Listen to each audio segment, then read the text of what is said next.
The expectation that all women should be maternal is neither natural nor inevitable.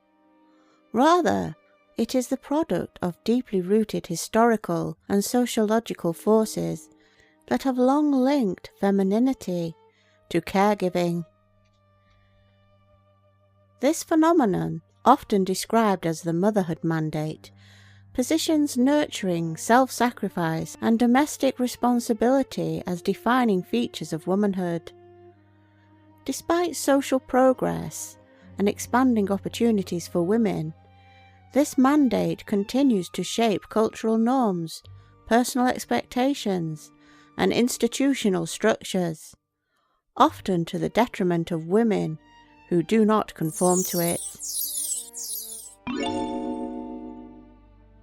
As a woman who has never wanted children, does not particularly enjoy being around them, and has no desire to take on caregiving roles, I am frequently met with anger when I fail to meet expectations imposed on me.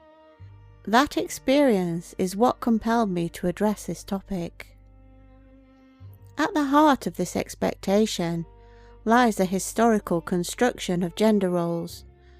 In many societies, particularly in the West, the division between public and private spheres solidified during the industrial era.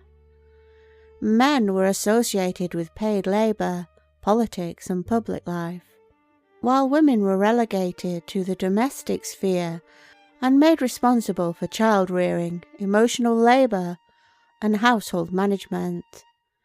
Motherhood became not merely something women did, but something women were. Femininity itself was redefined around reproductive and nurturing capabilities, making maternal behaviour appear synonymous with womanhood. This historical framing persists in modern social structures. Even as women participate fully in education and the workplace, they are still expected to shoulder the majority of caregiving labour. Studies consistently show that women perform more unpaid domestic and emotional work than men, regardless of employment status.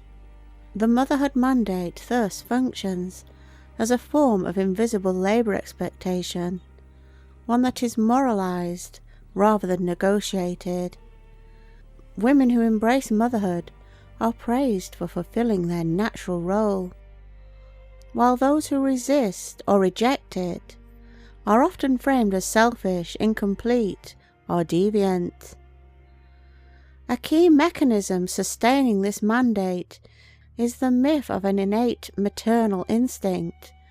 Popular discourse frequently suggests that women are biologically predisposed to nurture, love children unconditionally, and find fulfillment in caregiving.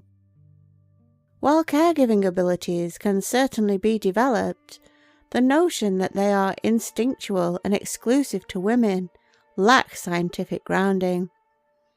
Research in psychological and neuroscience shows that nurturing behaviours are shaped by socialization, experience and context, not sex alone. Men and child-free women are capable of profound care, yet cultural narratives continue to present maternal instinct as both universal and compulsory for women. The myth is reinforced through cultural media. Films, television, literature, and advertising regularly portray motherhood as a woman's ultimate purpose or emotional climax. Female characters who reject motherhood are often punished narratively and depicted as cold, damaged, or later redeemed by embracing maternal roles.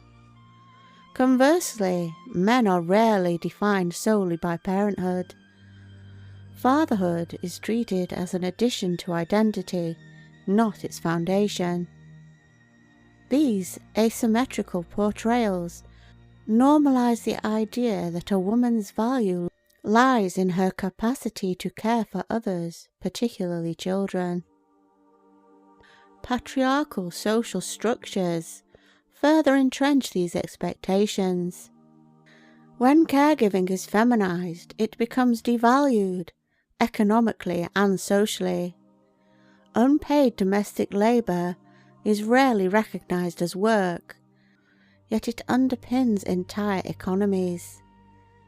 By framing caregiving as women's natural duty rather than skilled labour, patriarchal systems absolve institutions and men of responsibility for providing adequate support, such as affordable childcare, parental leave, or flexible working arrangements. The motherhood mandate thus operates only as a cultural belief, but as a structural mechanism that maintains gender inequality. Challenging the motherhood mandate requires disentangling femininity from caregiving. This does not mean devaluing motherhood or maternal labour, but rather recognising it as one valid path among many, not a moral obligation tied to gender. True reproductive and personal freedom includes the right to embrace motherhood, reject it, or redefine it on one's own terms. It also requires broader cultural shifts, including representing diverse forms of womanhood in media, redistributing care work more equitably, and dismantling the idea that nurturing is inherently female. Ultimately, the expectation that all women should be maternal is less about biology and more about power. It reflects a long-standing social order that benefits from women's unpaid labour, emotional availability, and self-sacrifice.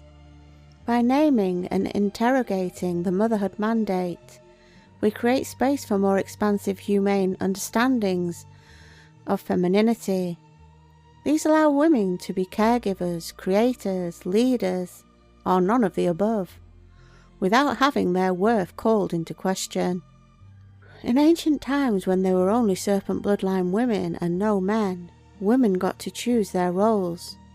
Some of the women wanted to look after the children, others wanted to hunt, others gather, others make clothing, and sometimes a good mix of them all. No one was forced into roles they did not naturally feel drawn to. The motherhood mandate is a modern idea that has been used to keep women out of the way.